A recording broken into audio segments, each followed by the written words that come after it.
김만원 박사께서 시국 강의를 하셨습니다. 굉장히 그 적나라한 내용을 강의를 하셨습니다. 그래서 그 내용에 대해서 일단 제가 제 입장을 이야기하기 전에 먼저 그 김만원 박사의 시국 강연 내용이 무엇인지를 간략하게 제가 들은 바를 정리해 보겠습니다. 첫째, 1979년 11.6 사건이 있었죠. 박정희 대통령 시해 사건 후 김재규와 정승화가 80%의 군벌을 장악하고 있었다.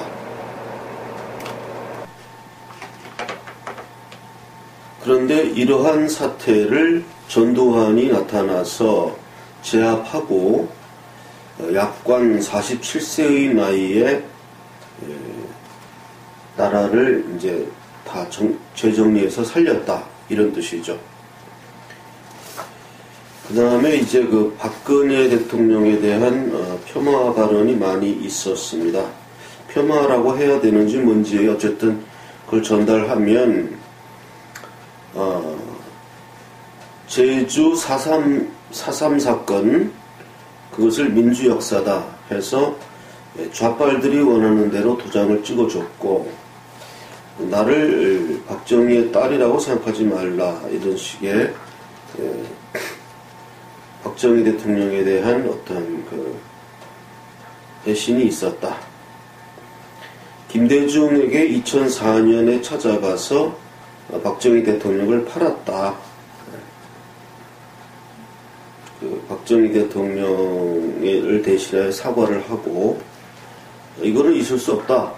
박정희는 국부인데 이 국부를 무슨 자격으로 딸이라고 해서 김대중이 누구냐.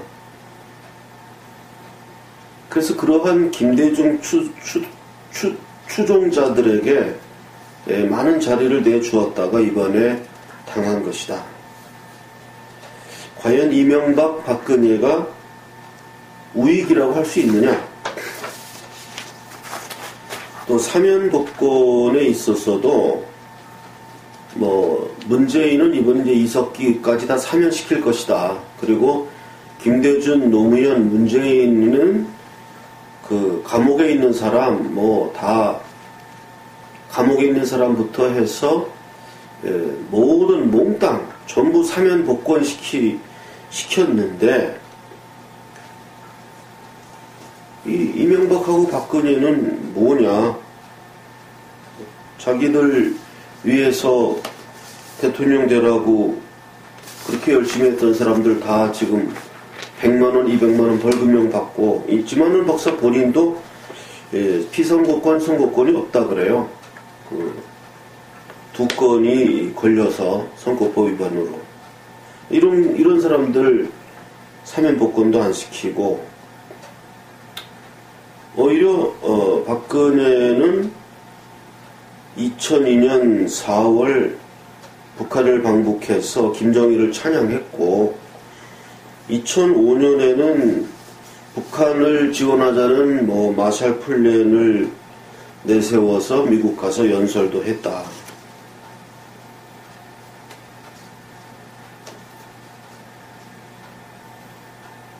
전두환 시대에는 경제가 13%씩 성장하고 세종연구소도 세우고 이런 애국적인 일을 많이 했고, 노무현 대통령에게 와서는 그 사람은 자살까지 해서 한 사람이 죽고 이제 100명 이상 살렸는데, 박근혜 대통령은 저 하나 살려고 수많은 사람들이 지금 다치고 있다. 최동욱이나 김진태, 이 김진태는 지금 자유한국당에 있는 김진태 의원이 아닌 검찰총장을 지낸 동명이인의 김진태죠. 이 사람들은 5.18 사냥개인데, 이런 사람들을 중용했다가 결국은 그 사냥개에게 잡혀먹고 말았다. 이들을 시켜서 전두환 법이라는 것을 시행하고 전두환을 때렸고, 결국은 나중에는 박근혜 본인이 이들에게 잡혀먹혔다. 대기업 총수들을 결국 최순실 심부름꾼으로 전락시켰고, 박근혜 탄핵은 마땅하다. 결국 박근혜 탄핵이 된 것은 한나라당을 결속하지 못해서, 한나라당만 결속을 시켰으면은 새누리당이죠. 뭐 탄핵이 될 수가 없는 건데 그렇게 못해서 탄핵된 것이다.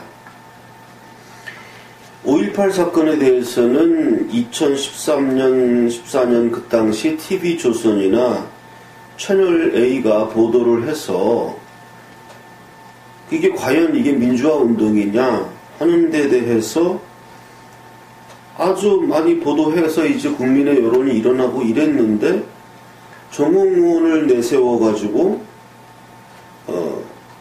5.18에는 북괴군이 오지 않았다는 게 정부의 판단이다. 정부의 판단에 따르지 않으면 처벌하겠다. 이렇게 해서 5.18 TV조선이나 채널A가 사과방송까지 하게 만들고, 나중에는 5.18에 대한 증인까지 이렇게 나오니까 박효정이를 시켜서 그 방송심의위원장, 방송위 위원장이죠. 박효정을 시켜서 탄압까지 하는 걸 박근혜가 했다. 그 다음에 5.18이 있게 한 것은 김영삼, 권영애, 권정달, 홍준표. 이 사람들이 전두환 집권 시나리오를 권영애, 권정달, 홍준표, 이 사람들이 전두환 집권 시나리오를 만든 사람들이고, 홍준표는 5.18 유공자증을 받았을 것이라는 의심도 든다. 이렇게 이제 시국 강평을 박지원 박사께서 하셨습니다. 제가 이제 간략하게 정리를 했는데, 그 시국 강평을 못 보신 분들을 위해서 정리를 한 내용입니다. 저도 본의 아니게 저번에 또 김진 씨에 대한 저격수 역할이 되고 말았는데, 또 지만원 박사에 대한 또 제가 저격수가 될 생각은 없습니다. 제가 뭐 이렇게 방송마다 저격수 하는 사람이 되고 싶진 않고요. 근데 제가 어저께 이 방송을 보고 좀 상당히 적나라한 내용을 아주 직설적으로 말씀을 하시는 것을 보았습니다. 그래서 제가 제 방송에서 지금 지만원 박사의 시국 강연에 대한 이야기를 제가 할 수밖에 없는 이유는 다 좋은데요. 좀 굉장히 좀 쇼킹한 내용들을 많이 발표를 하셨어요. 그리고 뭐 그것이 지만원 박사라는 분이 그렇게 거짓말 하시는 분도 아니고, 또 아주 적나라하게 사실을 그대로 파헤치는 분이시고, 많은 또 자료를 갖고 계신 분이시고, 또 많은 탄압을 당한 분이시고, 그래서 함부로 제가 뭐라고 얘기할 수 없는 비중 있는 분이란 것을 이해합니다만은, 또 이분의 말씀대로 박근혜 대통령이 이렇게 정책, 예를 들어서 좌익에 대한 분명한 태도를 이렇게 좀 모호하게, 또는 이 사람들을 살려주는 식으로 5.18이라든지 제주 4.3 역사 그 문제라든지, 그 다음에 이제 그 김정일을 이제 방문했을 때에 했던 어떤 이야기들, 뭐 이런 거를 다 국민들이 알고 있고, 또 그것에 대해서 지만원 박사의 이러한 그 시국 강평이 그렇게 함부로 부인할 수는 없는 것은 사실입니다만은 제가 이 방송을 해야만 한다라고 생각한 것은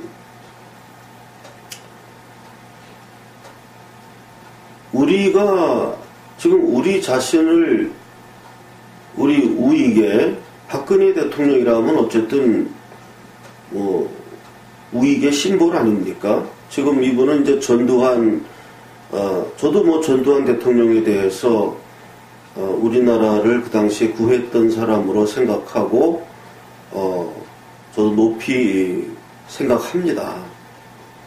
그러나 또한 박근혜 대통령도 지금 이렇게 많이 몰렸는데 노무현 대통령이 자살해서 여러 명을 구했다는 그 이야기는 좀 잘못되었다고 생각합니다. 예. 그 사람이 여러 명을 구한 건 사실인데 자살로 인해서 과연 그러한 사건을 박근혜 대통령과 비교할 수 있느냐, 그거는 좀 잘못 비교한 것이다. 예. 예, 노무현 씨가 자살한 건 그 사람 개인 문제고, 그 사람이 뭐 정치적 이유로 자살을 했든 개인적 이유로 자살을 했든 우리는 그걸 따질 이유도 없고 따져야 할 필요도 없고 따져봐야 아무런 소용도 없고 따질 수도 없는 일입니다. 그건 그냥 흘러간 겁니다. 흘러간 것이고 우리나라 국민 정서가 냉철하지 못해서 그 당시 그 노무현 대통령이란 분이 했던 어떠한 그 범죄에 대해서 어떠한 그 심판을 하지 않고 넘어갔지 않습니까? 그 지금도 뭐 이런 지금 문재인 정권 하에서 과연 그러한 범죄를 뭐 좀 심판할 것 같지도 않고, 이것은 정권이 바뀌고 우익 진영이 정권을 잡았을 때에만 가능한 일인데, 이명박 정권, 박근혜 정권 9년 동안 왜 그러한 노무현 씨의 범죄 사실에 대해서 왜 그것을 정지하지 않았는지, 그게 참 잘못된 거죠. 잘못된 거죠. 자살은 자살이고, 지금 범죄자도 지금 살아있지 않습니까? 지금 권양숙이라는 이름으로 지금 멀쩡히 살아있고, 또 그 어떠한 범죄의 대가라고 생각되는 그러한 그 재산으로 인해서 그 뭐 밑에 있는 뭐 자제분들도 지금 굉장히 잘 살고 있지 않습니까? 그래서 저는 지만원 박사께서 왜 지금 이 시간에, 물론 뭐 제대로 알고 있는 거냐, 도대체 박근혜를 추종한다는 사람들이 박근혜에 대해서 뭐 얼마큼 알고 있는 거냐, 그래서 진실을 뭐 밝히겠다, 그런 자세는 뭐라고 얘기할 수 없습니다만은, 하필이면 지금 이러한 시기에 그런 이야기를 하시는지 좀 유감입니다. 이 프로를 제가 보면서 우리가 모든 일에는 때와 장소가 있습니다. 때와 장소가. 지금 가뜩이나 지금 우파가 지금 이렇게 코너에 몰려서 지금 박근혜 대통령이 무슨 국정원 돈 뭐 60억인가 30억인가 뭐 그렇게 해서 그 돈이 지금 유영아 변호사에게 지금 맡겨져 있다. 그래서 그걸 뭐 감유한다. 이게 지금 뭐 검찰의 입장 아닙니까? 아직 유영아 변호사 갖고 있다. 그래서 그게 뭐 그 돈을 사비로 해서, 이건 지만원 박사님께서 또 잘못하신 얘기가, 국정원 돈 빼가지고 뭐 얼굴에다 분발르고 뭐 최순실이 하고 이렇게 국정농단 하는데 사용했다, 이렇게 말씀하시는데, 그건 좀 잘못된 얘기가 아닌가, 저는 그렇게 생각합니다. 지금 여러 가지 김재규의 박정희 대통령 시해 사건부터 맨 마지막에 홍준표가 5.18 유공자증을 받았을 의심이 있다까지 굉장히 지금 우리나라 격변의 역사를 지금 거의 한 시간 동안에 아주 짤막하게 다 정리하신 굉장히 발군의 강평이신 거는 인정을 합니다만은, 그럼에도 불구하고 선뜻 이분의 어떠한 이런 강평이 시의적절하지 못하다 하는 느낌이 드는 것은, 지금 국정원의 돈을 끌어다가 상납을 받고 60억인가 30억인가 되는 돈에 20억은 용처가 지금 분명치 않다 이렇게 이야기를 하고, 지금 그런 식으로 몰아가고 있지 않습니까? 네. 저는 그 뉴스 보도를 보면서 이제는 드디어 이 지경까지 왔구나. 이 지경까지 왔구나.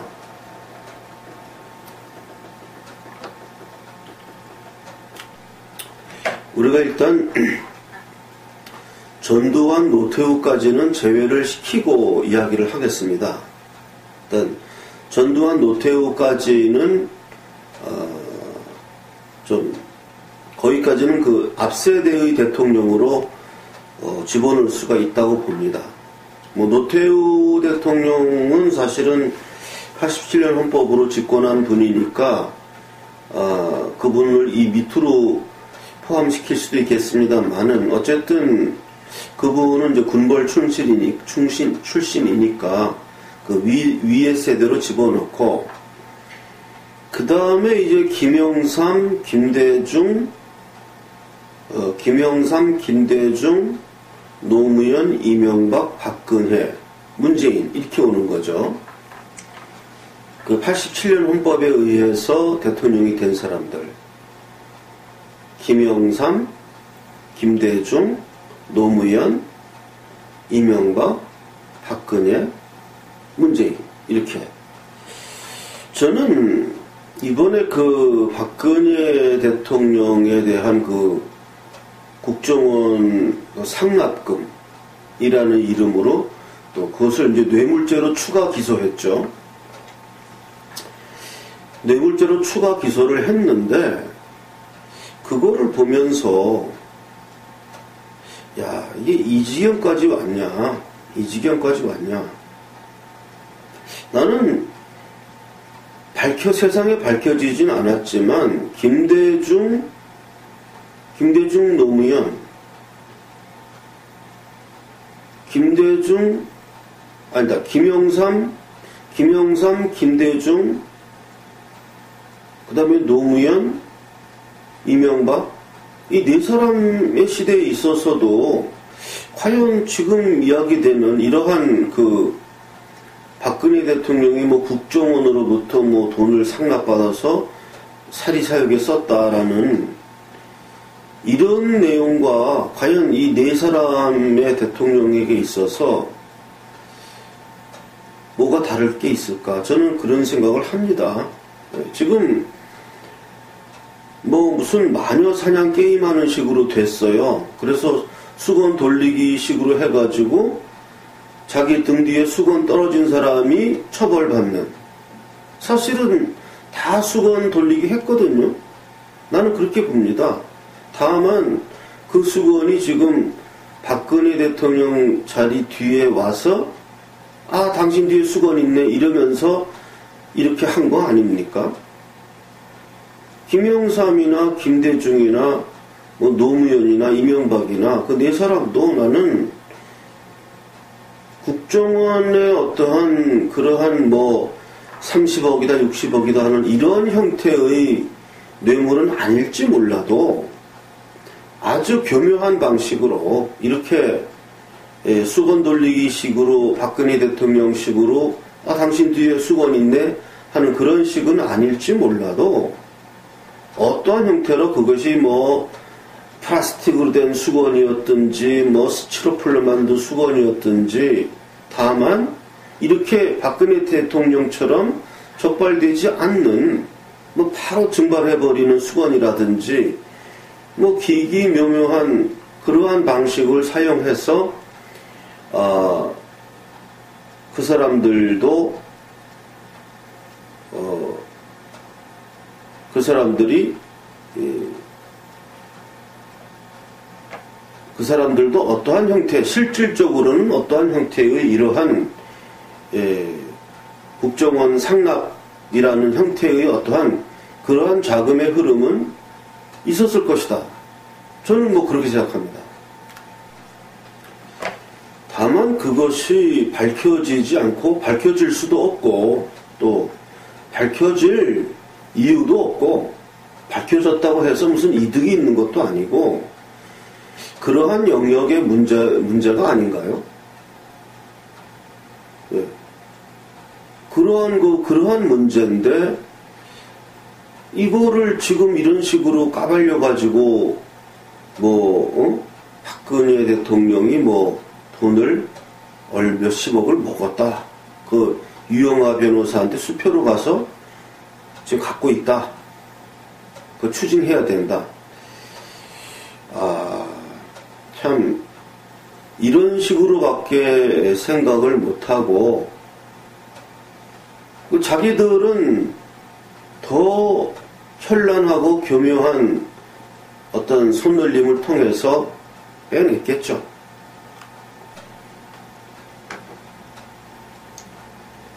그러니까 이런 식으로 아주 수건 돌리기 게임식으로 해가지고 유치하게 사람을 사법이란 이름 하에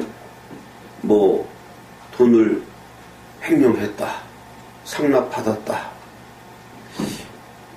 이런 식으로 지금 몰아가는 지경까지 왔습니다.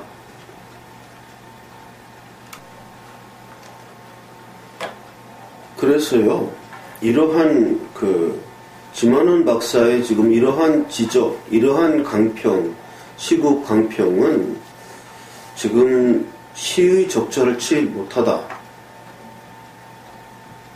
그리고 지금 우리가 우익 진영에서 해야 될 일은 지금 이러한 식으로 뭘 스스로에게 누워서 침뱉는 식의 이야기를 할 시간이 아니고요.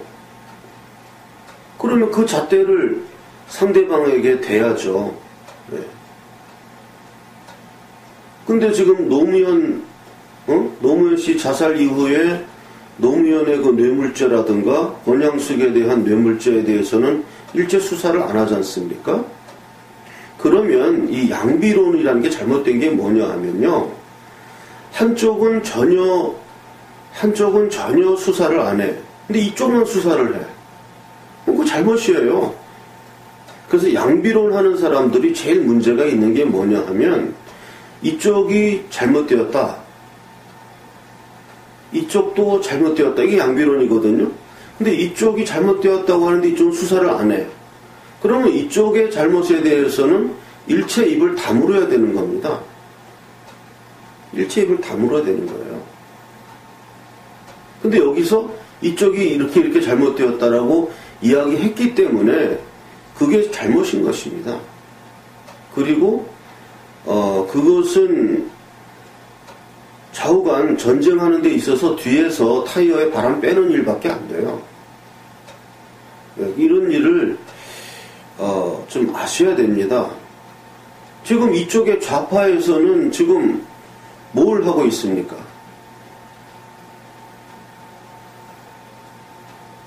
지금 예를 들어서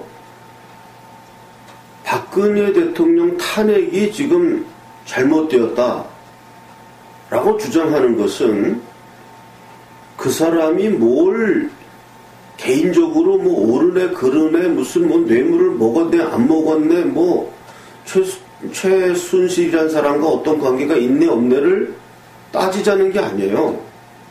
따지자는 게 아니고 지금 이 탄핵 소추의 의결 그 다음에 헌법재판소의 헌법재판 과정이 이게 헌법에 위배된 겁니다. 지금 국회 의결 자체도 위배되었고 촛불 난동이라는 이 촛불 세력에 의해서 겁박된 상태에서 국회 의견이 이루어졌고 그 의결된 의결사항이, 소추사항이 헌법재판소에서 심판되는 과정도 헌법재판소 8인이라는 위헌적 상태에서 이것이 당연히 각하되어야 되는데 헌법재판소 8인에 의해서 그냥 속전속결로 결정된 것이거든요.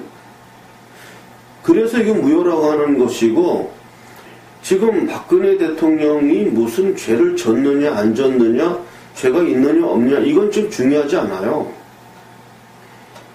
그래서 지금 많은 우익진영 사람들도 여기서 헷갈리는 겁니다. 김원훈 박사도 여기서 헷갈리는 거예요. 지금 우리가 이 대통령 탄핵이 잘못되었다, 무효다라고 주장하는 것은 그 탄핵소추 의결과 헌법재판소에서의 결정 과정이 이게 헌법에 위배되었다는 겁니다. 그냥 헌법에 위배된 절차로 하면서 사회적 분위기로 몰아가고 여론 정치를 하면서 언론이 좌파 언론들이 이끌고 나가서 뭐 그냥 좋은 게 좋은 거다, 이런 식으로 우격다짐으로 했기 때문에 이거는 아니지 않느냐, 이렇게 주장하는 것이 정통입니다. 이게 정통 우익의 입장이에요. 또 제가 시종 당초부터 저는 뭐 이 주장을 굽힌 적이 없습니다. 지금 따지지 말자. 박근혜 대통령이 뭘 죄를 졌네 안 졌네 이게 중요한 게 아니고, 지금 이 탄핵 사태를 몰고 나간 이 촛불 집회의 성격, 그 다음에 언론의 자세, 검찰, 법무부, 법원, 헌법재판소, 이 사람들은 공정하다는 걸로 하면서 이쪽이 막 들고 일어나는 이거를 그냥 이쪽으로 쭉 가게 만드는 거예요. 지금 이런 상황에서 이게 잘못되었다고 하는 것이거든요. 사실 정리한다면 이번 박근혜 대통령 탄핵의 문제점은 그 절차와 과정이 헌법에 위배되었다. 이거는 각하되어야 되는 것이다. 그리고 이미 그 헌법재판소 8인의 결정은 헌법 위배 사항이다라고 당시 대통령 측 변호인단에서 주장을 했습니다. 주장 안 한 것도 아니고. 그러면 헌법재판소는 그것을 받아들여야 하는 것입니다. 근데 받아들이지 않았어요. 받아들이지 않은 이유가 뭔지 압니까? 단 한 가지입니다. 내가 권력을 갖고 있다는, 네 얘기가 틀려서가 아니라 내가 권력을 갖고 있다는 그 이유로 올바른 주장을 받아들이지 않은 겁니다. 법이란 것은 올바른 주장을 하면 그것을 받아들여야 하는 것입니다. 근데 대통령 측 변호인단에서 올바른 주장을 했어요. 8인의 헌법재판관으로 구성된 헌법재판소는 이 사건을 결정할 수 없다. 그건 헌법에 맞는 얘기예요. 지금 박근혜 대통령이 옳으네 그르네 하자는 얘기가 아닙니다. 이것은 우리나라 헌법의 자유민주주의의 수호에, 헌법 수호에 결정되는 겁니다. 이거를 지금 하지 않았어요. 헌법재판소가. 헌법을 수호해야 할 헌법재판소가. 그건 이렇게 되는 것인데, 지금 우리는 이거를 위해서 쭉 나가고 있는데 왜 좀 뒤에서 그 뒷 타이어에 바람 빼는 소리를 하시는 겁니까? 예. 그것은 매우 시의적절하지 못하고, 우리가 정권을 잡았을 때 우익이 다시 이 나라를 잡아서 제대로 이 정치를 펴나가고 이 우리나라를 구했을 때 그때 가서 해야 할 문제라고 생각합니다. 그때 가서 이야기하면 지금 이야기하는 것보다는 아마도 주의를 좀 받지 못할 거예요. 지금 이런 박지만원 박사께서 지금 이것을 터뜨리면 굉장한 어떠한 그 관심을 받을 겁니다. 저는 말씀드리겠습니다. 지금 관심을 받는 것보다는 우리가 이 사태를 수습하고 우리 우파가 나라를 다시 되살려서 다시 관심 못 받는 그런 상황에 갔을 때 그때 가서 관심을 받지 못하는 것이 그것이 더 옳은 일이다. 지금 이런 상황에서 관심을 받고 박근혜가 뭘 잘못했니, 뭐 김정일 앞에 가서 뭐 김정일을 존경한다고 얘기했니, 5.18에 가서 그 사람들 원하는 거 다 들어줬니, 이런 얘기를 지금 이 시간에 해서 굳이 뒤에 있는 군용 차량의 타이어 바람 빼는 그런 역할인데 그렇게 해서 어떠한 관심을 받는 것보다는 지금은 입을 꽉 다물고 있다가 나중에 관심 못 받을 때 그때 가서 이런 이야기 해봐야 누가 관심을 갖겠습니까? 관심 안 가질 겁니다. 다 일이 진정되었고 예를 들어서 다 복권되었다. 박근혜 대통령이 다 복권되었다. 이럴 때 가서 이런 걸 터뜨려 봐야 아무도 관심 갖지 않을 겁니다. 그러나 그렇게 하는 것이 그게 올바른 일입니다. 예, 이렇게 지금 해가지고 관심 받는 것보다는 나는 그렇게 생각합니다.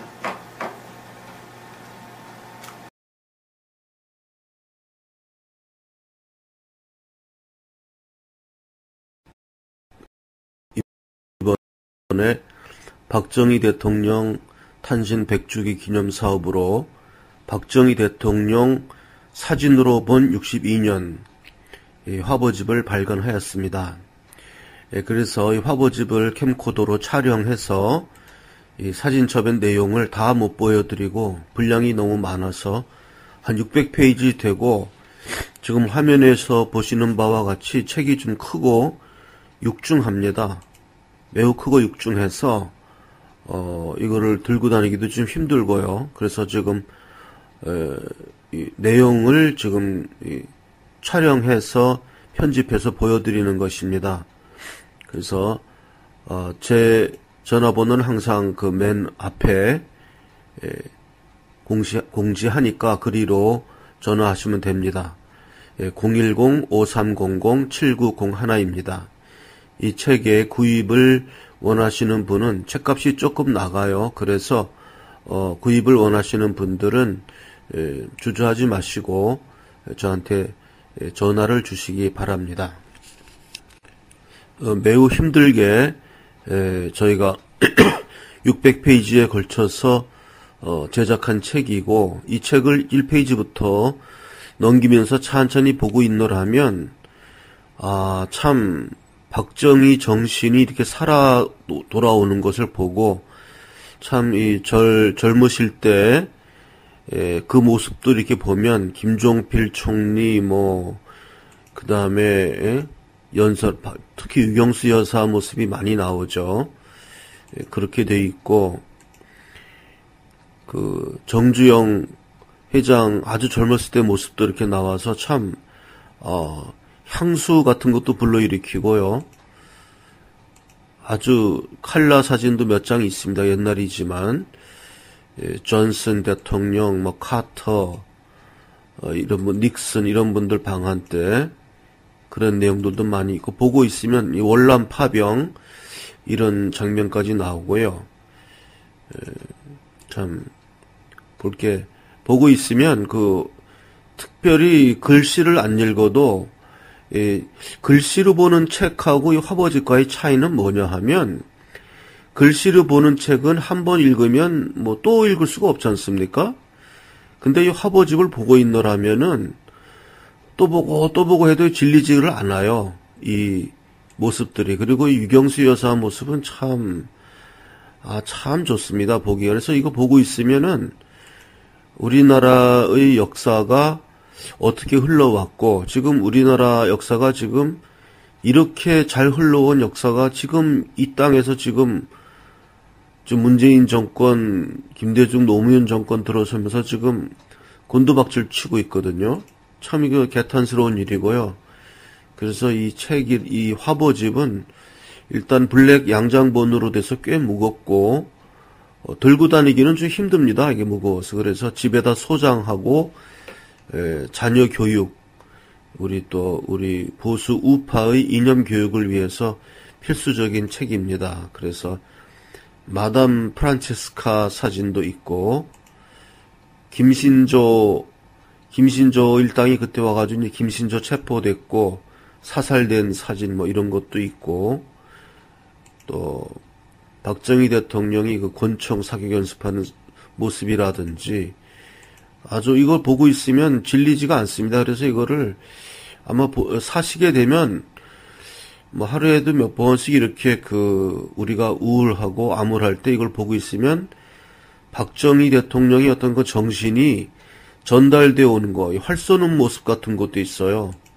그런 걸 이렇게 보면서 우리가 어떻게 이 나라를 일구어 왔는가, 지금 이 나라가 어떻게 지금 망쳐지고 있는가, 이런 것을 우리가 깨닫고 우리 보수 우파의 단결을 위해서 지금 박정희 대통령 탄신 100주기 기념 사업의 일환으로 우리가 좀 이 사업을 하고 있습니다. 그러니까 이 사업을, 이 화보집을 보기를 원하시는 분들은 010-5300-7901 전화하시면은 안내해 드리겠습니다.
이번에 정청화 목사님을 모시고 19대 대선 무효소송 그 운동을 우리 야학 싱크탱크에서 싱크탱크 요원이신 원 선생님과 제가 협의해서 발족했고, 그것이 약간은 결실을 이루어서 1회, 2회 지금 정창화 목사님의 그 유튜브 기자회견을 우리가 마련했습니다. 이와 같이 우리가 우리 야학당 싱크탱크에서 나름대로 브레인들이 모여서 지금 우리의 전략을 시행하고 있습니다. 그래서 제가 1차 말씀드린 바, 우리 야학당 후원은 한 달에 5,000원 후원해 주시면 됩니다. 그러면 지금 우리 야학당 우리 안산 일지부의 월세 부담이 월 25만 원인데요. 5,000원씩 50명의 회원이 있으면 됩니다. 근데 지금 후원자로 해주시는 분들이 아직 많지 않아요. 반도 안 되는데 그래서 지금 또 마이너스 운영을 시작하고 있습니다. 여러분들 작지만 5,000원의 힘이 모이면 큰 힘이 됩니다. 우리가 이 작은 사업이지만 많이 동참해 주셔서 월 5,000원씩 지금 하고 있는 분들에 대해서는 매우 감사를 표현해 드립니다. 그리고 또 저희가 어떤 분은 또 예산 공개 이런 걸 말씀하시는데 얼마든지 공개해 드립니다. 그거는 예산이 남으면 공개 안 할 이유도 없는데 지금 예산이 모자라기 때문에 공개하고 뭐고 할 게 또 없어요. 계속 마이너스로 지금 되고 있어서 작지만 월 5,000원의 그 후원을 부탁합니다. 제가 뭐 하는 사람인지 또 궁금해하시는 분들도 있고 그래서 제가 성악가예요. 테너입니다. 그래서 제가 그 연주했던 동영상 하나를 같이 편집해서 올립니다.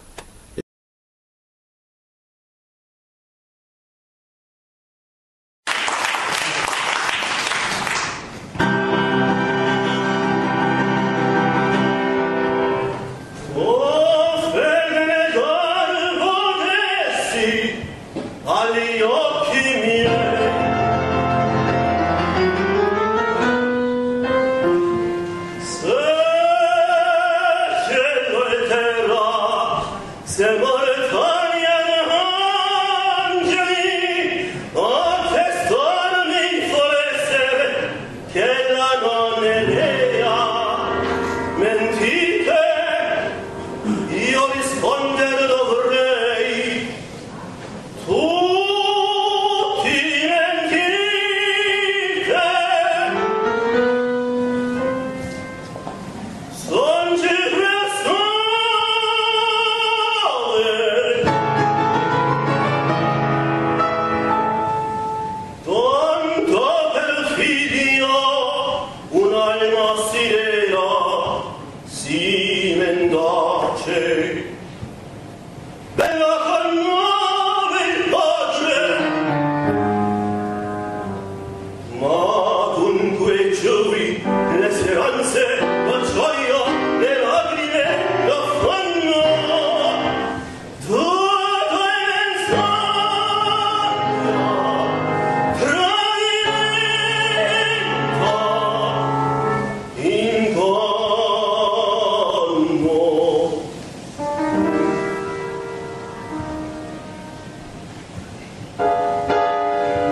쌍모